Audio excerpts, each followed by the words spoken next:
programang ito ay rated SPG. Striktong patnubay at gabay ng magulang ang kailangan. Maaaring may masiselang tema, lengguwahe, karahasan, sexual, horror o droga na hindi angkop. Madadami ka sa ginagawa ng mami mo. Paano? Kapag nagising si Sir Pepe. Alam ko, okay? We're done! Narito na nga ang ating pagkabangan ngayong Webes sa abot kamay na pangarap. Sa wakas ay nagawa na ngang maipakilala ni Giselle itong kanyang anak na bago daw dito sa Apex Hospital at makakatrabaho, at hindi lang iyon, pati na rin itong si Eric. At tila hindi naman nagustuhan dito ni RJ ang ginawa nga ng kanyang kapatid na si Giselle, dahil hindi daw ito kumonsulta sa kanya bago bigyan ng posisyon sa Apex itong si Eric.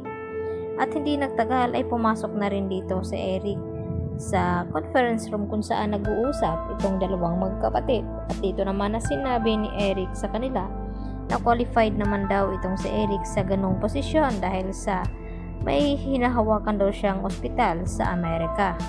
At tila hindi naman makampante itong si RJ sa sinabi ni Eric, at maya-maya din ay tila nakipagbati na rin itong si RJ dito nga kay Eric. Samantala, pinatawag naman ni Dr. Carlos Benitez itong si Annalyn upang makausap tungkol dito sa memo na ipinadala nga dito ni Hiroshi. At dito nga na ipinaliwanag dito ni Carlos Benitez kung bakit hindi daw niya pipirmahan, dahil baka mas mayroon pang mas nangangailangan sa slot na iyon kaysa kay dito kay Annalyn, dahil hindi naman pwede na ibang makikinabang at papuntahin itong si Annalyn sa Japan na ngayon nga ay tila lilipat na sa Apex itong si Annalyn. At ang sagot naman ni Annalyn dito kay Doc Carlos na hindi pa naman daw ito sigurado dahil pag-iisipan pa daw niya at kinakailangan tapusin niya muna itong second year residence dito nga sa East Ridge. At dito naman na hindi na kumbinsi ni Annalyn itong si Doc Carlos at nagmamatigas pa rin na pipirmahan ito nga ang slot na para sa kanya. Kaya naman hindi nagiging maganda itong mood dito ni Annalyn na maabutan ito ni Harry at dito ni Doc Lyndon Javier. At may dala din pagkain na galing nga kay Regan. At dito naman na sinabi ni Doc Lyndon na iniisip pa rin ba ni Annalyn ang tungkol sa Japan. At dito naman na sinabi ni Annalyn na parang unfair nga itong si Carlos Benitez. At nagbigay ng kaunting payo itong si Doc Lyndon na sana raw ay patunayan ni Annalyn na karapat dapat niyang makuha itong slot na iyon, nang sa ganon ay makakapunta siya dito sa Japan.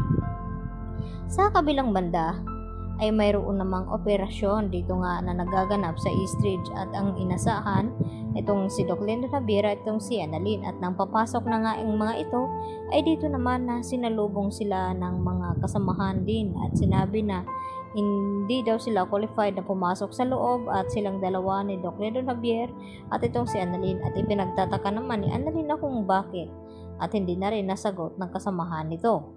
At maya-maya din tumawag naman itong si Carlos dito kay Zoe upang ipaalam na baka madadama itong kanyang anak sa mga pinagagawa ni Moira, at nalaman niya na nasa Japan nga ito. Kaya yun pala ang dahilan na kung ayaw payagan ni Carlos Benitez na magtungo roon itong si Annalyn sa Japan, dahil alam niya na naroon itong si Zoe. At dito naman sa hindi inasahan ay narinig mismo dito ni Annalyn nang papalabas na sana siya ay dito naman hindi inaasahan na napadaan siya na may kausap nga sa cellphone nitong si Doc Carlos Benitez. Ang kausap nito ay Zoe, at narinig niya na baka kapag nagising daw itong si Don Pepe ay baka makukulong itong si Zoe at maradamay sa mga pinagagawa ni Moira. At nagulat itong si Annalyn na kung bakit nasangkot ang pangalan ni Zoe sa sinabi ni Doc Carlos Benitez. Yun pala ang dahilan na kung bakit hindi pipirmahan ni Carlos Benitez itong slot na para sana dito kay Annalyn. Kaya magkakaalaman na nga ba na ngayon nga ay tila natatakot na itong si Carlos Benitez na madamay ang kanyang anak. Yan ang ating pagkaabangan bukas mga kapuso. Dito lamang yan sa Abot Kamay na Pangarap, at huwag niyo po sanang kalimutan paki-like ang video na ito na kung ikaw ay naniniwala na mahuhuli na nga ba ni Annalyn itong si Carlos Benitez. Yan lang po, at hanggang sa muli. Bye-bye!